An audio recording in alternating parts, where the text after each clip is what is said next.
Kyle, as we get into the home buying season, the summer season. It's always buying season, Bryan. It feels like it has been for the last, forever. I want to use this podcast to spend some time to talk about how can we win as agents representing buyers when we're dealing with multiple offers. In San Diego especially, but I think it's nationwide, we're dealing with a lack of inventory, which means home prices are going up and up and up. Even with interest rates so high, home prices are still rising. How can we stand out in this market? Yeah, I'm excited to hit this topic. I think that just making some subtle little changes in what it is that we do can make a huge difference in the results that we get when it comes to writing offers for our clients. So love to dive in. I don't know how many, if you guys don't know this, Bryan and I don't plan, we're gonna do the top 5, this or that, but we're probably gonna end up with a list around 5 things that you guys can do to set your offers apart so that you can go out there and win. Because here's the deal, if you have to show a client properties 2 times versus 4 times, guess what? You could work with twice as many clients if we can cut down how many times it takes you to find a property for your client. If we can get your offers accepted within 2 offers versus 4 offers, you can work with twice as many clients again. Or if we combine both of those together, it's 4 times as many clients. So just being able to be more efficient with the things that you guys are doing can really make a massive impact on your business. And that's what we're gonna dive into on this episode of the Whissel Way podcast. My name is Kyle Whissel with eXp Realty.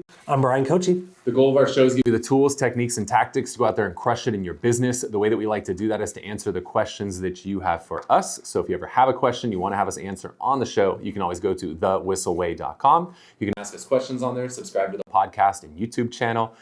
You can get on our referral list for all the people leaving California, and also get on our private email newsletter and Facebook group where we share a lot of tips and tricks of what we're working on our own business. It's gonna sell 900 plus homes this year. Lastly, if you wanna level up your content creation, audio, video, social, Bryan and I offer a course in there. We teach you everything we've learned about creating content over the last 9+ years together, everything at thewhisselway.com. Well, Kyle, let's just jump right into it. Let's start off, you said we'll do 1 to 5 to 7 to 12, whatever. We can do like Tom Ferry, number 1 on the list, number 6, number 2. That's why Love you, Tom, but that's how your list works. I have to type because I go, oh, I'm going back up higher. So let's do number 1. What can we do as agents representing buyers to make sure our offer stands out? Yeah, so in order to make your offer stand out is just pick up the phone. I can't tell you how many times I've received offers on listings but never received a phone call from the agent making the offer. So number 1 thing we can do as agents is to understand that all negotiations are done like this, not like this. So explain on the podcast, what is that? So if you are just listening to the podcast, it means pick up the phone and hold it up to your ear. Don't just put it in front of you and type on it. All negotiations should be done via a conversation. So if that's happening over the phone, great. If it's happening over some sort of video chat, that's great. If it's happening in person, that's even more great. But we've got to actually pick up the phone and have conversations with people because we don't know what we're up against and what the situation is on the other end if we don't have a conversation. Because you might actually hurt yourself. You might find a property for your client. You got the dream client that's all cash. They'll write an offer with no contingencies. They're not worried about anything. But you got that client, and then you write an offer with a 7-day close and you submit it thinking oh, I'm gonna submit the best offer. Well, guess what? Not every seller wants a 7-day close. You might actually freaking terrify a seller if you write an offer with a 7-day close. Are we okay, Bryan? We'll see. Okay. You might not want to write a 7-day close offer. That might freak the freaking seller out because if the seller gets your offer, and they see a 7-day close, they're like, whoa, we weren't ready for this. We're not trying to move for a month or 2 or 3 months. You write that 7-day close, you think you did a really good thing by writing an attractive offer, you actually terrified the seller. If you would have picked up the phone and had a conversation with the listing agent, you would have better understood that the seller's actually gonna stay in the house for the next 90 days. You wrote an offer with a 7-day close, that does not align. So if you could have had that conversation, you could have still written the offer with a 7-day close, but also made it really attractive and said, oh, by the way, which ties into number 2, is you get to stay in the house for the next 83 days so that you can move in 90 days like you planned, but you're gonna have your money in 7 days and you don't have to make a single payment for the next 83 days.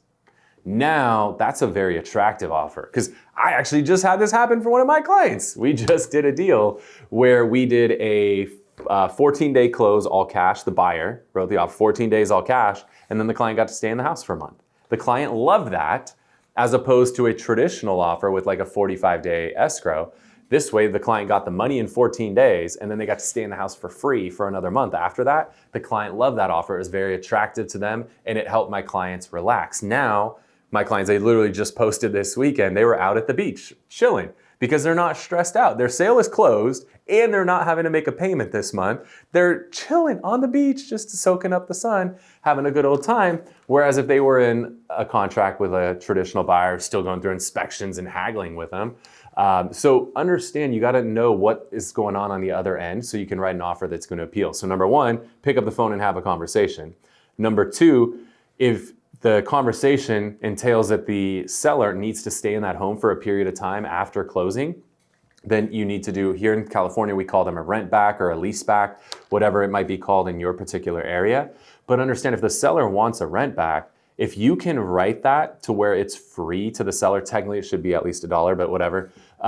If you can give them a rent back that's effectively free, that's very, very attractive to a seller. So you could write it and say, let's just say it's $1 million place, and then you can rent it back for a month at $10,000 for a month. You could write it that way, or you could write it at, hey, we'll pay $990, but we'll give you a free rent back for a month. Effectively, they're the same offer, right? $990 with a free rent back, which is worth 10 grand, or $1 million, but you got to pay me 10 grand. They're the same thing, right? They're a net $990 for the seller, Yep. But it doesn't feel the same to the seller. The seller feels that, oh my gosh, they're so nice. They're gonna let me stay here for a month and I can just relax. I don't have to worry about making that payment. It hits different for the seller. So I've found that by offering a free rent back as opposed to charging a seller for it, it makes a massive difference in just letting the seller relax, because selling a home is an extremely stressful process. If we can eliminate some of that stress by offering a free rent back, we want to do that. Now, I know there are rules based on how long the rent back can be. Is that geographically, is that like per state, or is that? I believe that's uniform across the country. So traditionally, if you buy a home with a owner-occupied loan, you need to move into the home within 60 days. So technically, the longest a rent back could be is 59 days. At least that's the max it could be on paper. If you do something outside of that, that's up to you. But on paper, 59 days is the maximum length of a rent back. So let's play the game real quick. If they want 90 days, could you just do like a 45-day escrow and a 45-day? And that's where having conversations, back to point number one, is if we understand the seller's situation, we can work with that. And I've had plenty of sellers who don't want to move for 90 days. Well, now we can't do a 14-day close and a 59-day rent back. We're coming up a few weeks short. So in that scenario, we could go to a 31-day or 32-day escrow and then a 59-day rent back, and now we're golden. So that's where, again, we gotta pick up the phone. We gotta understand the situation on the other end so we can write an offer that's gonna work for their situation. And that's why we changed our vocabulary is when we're talking to sellers, and it's not, hey, we're gonna sell it at the highest price at the quickest time. It's the highest price on your timeline. Yeah. So if they want to move in 6 months, we'll figure out exactly how to do that. Or 3 months or 2 weeks. Yep. Cool. So we got 1, we've got 2. Give me number 7. Just kidding. Give me number 3. So number 3 is just minimizing or eliminating contingencies. So let's just, I've done this in big rooms before, and I've asked people, on average, of all the homes that you've sold, let's assume you've sold 100 homes before, on average, you guys have requested repairs on probably 99 out of 100. Like, it's just, it's normal. At least here in California, it's pretty normal. There's gonna be a request for repairs on almost every home that sells. And we're gonna negotiate some sort of repairs out. On average, it's like $5 grand here in San Diego. Like, that might be a little low on some homes, a little high on some other homes, but on average, it's about $5 grand. Well, if I could sit down with my buyer and just tell them up front, hey, let's write an offer with no inspection contingency. And they're like, well, what if we find big issues? You say, well, in my experience, having sold 100 homes here in San Diego, on average, it's about $5,000 worth of repairs that are needed on an average home. Some are gonna be higher, some are gonna be a little lower, but 5,000 is a pretty good average. And this home is a little bit newer, so I feel really comfortable with about $5 grand. So we could, Mr. and Mrs. Buyer, we could write this offer at $1 million, and we could say that we wanna have like a 2-week inspection period. That's an option. With an understanding, we're going to do inspections. We're probably going to ask them for $5,000 in credit anyway. Alternatively, what if we write the offer at $995 with no inspections, and we just remove the inspection contingency up front with an understanding that we're probably going to have around $5,000 or so worth of repairs? Which offer is going to be more attractive to the seller? $995 with no inspection contingency, or $1 million with 2 weeks of inspections? And then you got to haggle back and forth. Like, which one's going to be more attractive for the seller? The $995, right? To eliminate the concern. Selling is stressful. Anything we can do to eliminate stress for a seller is going to make us more attractive. So just simply by eliminating that inspection contingency, that can save us a ton of money. And now let's be real. If you do go in and you do an inspection and there's like $100,000 worth of repairs, you're probably still going to have some other contingencies built into the deal. Maybe reviewing HOA docs, reviewing a title report. Maybe there's like a utility easement on the title report you're not comfortable with. Maybe you did an investigation on like Megan's Law or one of these websites and there's some things you found on there that you're not comfortable with. Like, you're still going to have other outs if you really have to. Now, are you going to make friends like backing out of deals? Absolutely not. But you leave yourself some outs, right? At least one out that you can utilize if you need to. That was my question. I was like, what happens? Yeah. Okay. So, I mean, there's the inspection contingency, you've got loan contingency. Like, we have lenders will like fully underwrite files up front, and then they'll put money on the line that if they don't do the deal, that they'll pay, you know, the listing agent or whatever. So if you can also minimize or eliminate your loan contingency, that could also be really attractive. I love it. What's another? So next up on the list is love letters, which is somewhat controversial. Some people say you can do them. Some people say you can't do them, whatever. We're not going to argue about it. In California, we can do them. It's up to the seller whether or not they want to review them. In fact, it's actually part of the listing agreement of whether or not they want to accept love letters. So I'm a big fan of it. People have hearts. Like, whether we like it or not, people have hearts. And so if you write a love letter telling the story of your buyer, and I'm not going to get any specifics, I don't want to get myself in trouble talking about family, race, religion. We're not going to talk about any of that stuff. But, you know, people care about who is buying their home. They just generally do. So just tell the story of who the buyer is, you know, their situation, let's focus on what we can talk about. What do they really love about the home? Like, what attracted them to the area? Let's talk about those things. But 2 offers come in. 1, we know who the buyer is. 1, we don't. Everything else is equal. Guess who's going to win more often than not? It's probably the one that they can identify who that buyer is. So we love including love letters. And what we typically will do is we'll put that love letter at the front of the offer. We try to combine the offer package all into a single PDF. So some listing agents will be like, we don't to look at love letters. That's fine. I put it as page 1 of the offer. So when you send it to your client, you're probably too lazy to strip the love letter out of there. So your client's going to see the love letter anyway. But we found that love letters definitely have an impact in a positive way. Again, I'm not here to fight anybody on this. You can fight whoever you want to, but California Association of Realtors, it's literally a box on the listing agreement whether or not the seller is willing to look at love letters or not. It's also up to the agent whether or not they want to send to the client. So we could argue, we can not, but it's never going to hurt you, I don't think. I think it's going to help you 99.9% of the time. A couple quick questions about love letters, and tell me if you can't answer this or not. Include a photo or no? Yes. Now, we do a lot of things video. Is video better in this situation or no? Theoretically, yes. In reality, no, because how do you get the video in front of the client? If it's a letter that's printed on the first page of the offer, that's hard for the listing agent to get rid of that. Where if it's like a link that they have to send to the client has to click it, it's really easy for the agent to strip that out. Now, theoretically, could you do a image with like a link on it, but then they'd have to type it in? Like, I'm about removing as much friction as possible and making it easy to get it in front of the seller. And it's probably, I just had this great idea, but then it's probably not compliant. You don't want to send this letter in the mail to the seller. That's a no-no, right? I can't stop my client from doing anything. I've had clients who literally camp out at a house and wait for the seller to come home so they can have a conversation with them. I can't stop that. Okay. And I would not tell a client to do that, but I can't stop a client from doing it. So if a client just happens to bump into a seller and strike up a conversation with them, and I can't stop it. Fair. Yeah, I was like, this is a great idea. Let's not tell them that. Yeah, I can't go talk to the seller, but if my client chooses to on their own accord, I can't stop them. Okay. Okay, so we got 4. Give me one more. Let's end at 5. Yeah. What can we do to step out? Just being willing to cover a gap between the appraisal, and purchase price. So whether or not you actually end up having to do this or not, just saying that you're willing to do something, saying, hey, if the property appraises low, we'll cover up to X dollars of the gap between the two. We call them an appraisal gap or an appraisal shortage. So let's say you write an offer at $1 million and you say, hey, we'll cover up to $50,000 of a low appraisal. So that means even if the property appraises at $950,000, you're still going to move forward with the deal. You'll pay the $50,000 to close the gap and then get a loan for the remainder of it. So being willing to cover an appraisal gap really goes a long way, because in an appreciating market, which most markets are or have been appreciating recently, appraisal gaps do happen. So again, if we can eliminate that stress for the seller is stressed out about, is my property going to appraise for the million? What if it appraises low? What if, right? Sellers think about all these what ifs. If we can eliminate the what if by saying if it appraises low, we'll cover the gap,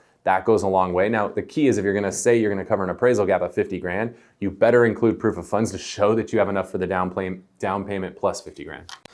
And so I just want to be very clear. When you say we are going to cover the appraisal gap, we meaning your clients, not we it meaning Yes. Whissel. Yes, we do not cover appraisal gaps as the agent, but the client will cover the appraisal gap. Cool. So yeah, we ended up with 5, right? Yeah. That's where I figured we'd go. So there's 5 things that you guys can do just to help increase your probability of getting your offers accepted. Again, getting your offers accepted means you don't have to show as many homes, you don't have to write as many offers. You can work with more clients because you're running your business far more efficiently.